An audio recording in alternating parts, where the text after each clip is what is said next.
Missing final part of liberalism by Losurdo, in economics, clearly distancing itself from an insipid ideology of social harmony, miraculously lacking any element of contradiction, conflict, and tension. Liberal thought has vigorously insisted on the need for competition between individuals in the market, in order to develop social wealth and the productive forces. This is a further, major historical merit to be acknowledged. However, at this level, too, there emerged the awful exclusion clauses we are already familiar with. Far from being a site where all individuals freely meet as sellers and buyers of commodities, for centuries the liberal market was a site of exclusion, dehumanization and even terror. In the past the ancestors of today's black citizens were commodities, not autonomous buyers and sellers. And for centuries the market functioned as an instrument of terror, even more than the lash.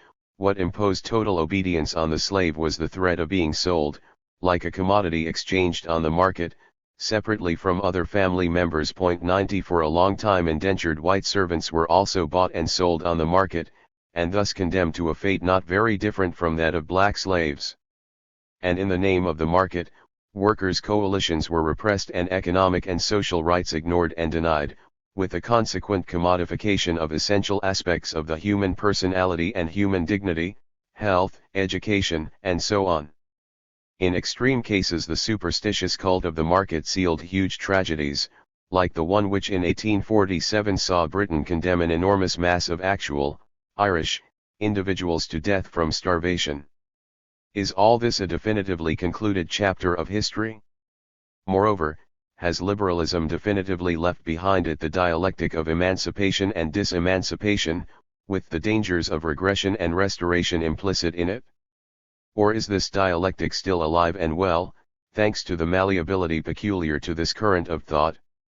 Yet however difficult such an operation might be for those committed to overcoming liberalism's exclusion clauses, to take up the legacy of this intellectual tradition is an absolutely unavoidable task.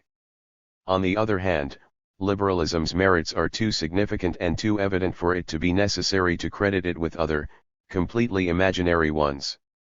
Among the latter is the alleged spontaneous capacity for self-correction often attributed to it. If one starts out from such a presupposition, the tragedy of people subjected to slavery or semi-slavery, or deported, decimated and destroyed, becomes utterly inexplicable. This was a tragedy which, far from being impeded or prevented by the liberal world, developed in close connection with it. Unfounded on a historiographical level, the habitual hagiography is also an insult to the memory of the victims.